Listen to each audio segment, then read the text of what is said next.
आपण इथे परीक्षेचा आराखडा मांडण्याचं काम केलेलं आहे. या आराखड्याच्या माध्यमातून काही स्टॅटिस्टिक्स समजून घ्यायचं आहे आपल्याला.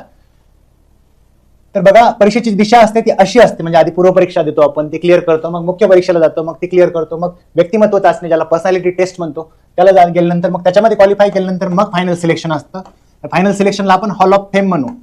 हॉल ऑफ फेम आता आपण जरी नाही म्हणलं तरी सोसायटी आणि सोसायटल स्टँडर्डने ठरवलेलं आहे की बाबा गव्हर्नमेंट जॉब आणि त्याच्यामध्ये गव्हर्नमेंट सर्व्हिस आणि त्याच्यामध्ये क्लास 1 गॅझेटेड पोस्ट म्हटल्यानंतर हॉल ऑफ फेम मध्येच कन्सिडर केलं जातं.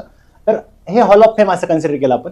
तर ओव्हरऑल स्टॅटिस्टिक्स बघितलं तर पूर्व परीक्षेला एक 3.5 ते 4 लाख विद्यार्थी अपीयर होतात. मागच्या काही वर्षांचं स्टॅटिस्टिक रेफरन्स पॉईंट म्हणला आपण, तर त्या 3.5 ते 4 लाख विद्यार्थ्यांपैकी एक 3.5 ते 4 हजार विद्यार्थी मुख्य परीक्षेला क्वालिफाय होत असतात.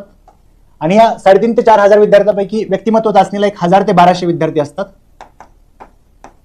आणि या 1000 ते 1200 पैकी जेवढ्याही वॅकन्सी असतील तुमच्या, म्हणजे आता सपोज 340 आहेत, हे एक्झाम्पल म्हणून घेतोय आपण, कारण पूर्व परीक्षेपर्यंत आजही अपेक्षा आहे आपल्याला. पूर्व परीक्षेच्या निकालानंतर याच्यामध्ये वॅकन्सी ऍड झालेल्या असतील, त्यामुळे मी एक अप्रॉक्सिमेट नंबर घेतला आता इथे.